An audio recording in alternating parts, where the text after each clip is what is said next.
여호와 하나님은 솔로몬이 건축한 예루살렘 성전을 택하시고 자신의 이름을 영원히 그곳에 있게 하겠다고 말씀하셨죠. 여호와의 눈과 마음도 항상 거기에 있을 것이라고 그렇게 말씀하셨어요. 그러면 새롭게 정한 표어의 근간이 된 오늘 본문을 통해 하나님의 이름, 하나님의 눈, 하나님의 마음이 의미하는 바를 각각 생각해보고 함께 은혜 나누려 합니다. 먼저 하나님의 이름은 하나님의 존재와 성품을 나타냅니다.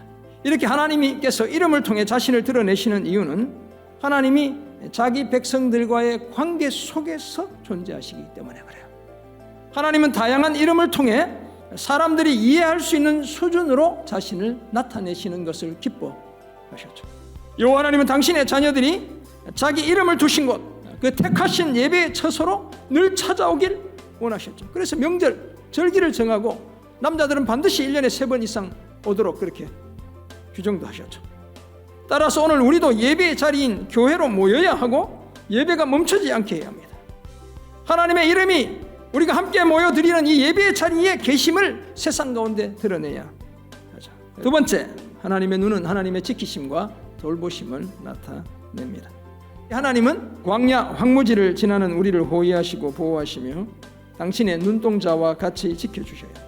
그러므로 하나님께서 늘 인자하신 눈빛으로 우리를 바라보시도록 우리는 경건한 예배자의 삶을 힘써야 합니다. 그리고 끝으로 하나님의 마음은 하나님의 위로와 격려를 나타냅니다. 오늘 본문에 따르면 자신의 이름이 영원히 성전에 있게 하시겠다는 하나님은 자신의 눈과 마음도 항상 여기에 있게 하시겠다고 말씀하셨죠. 자기 백성을 늘 잊지 않고 기억하고 있겠다는 것이죠.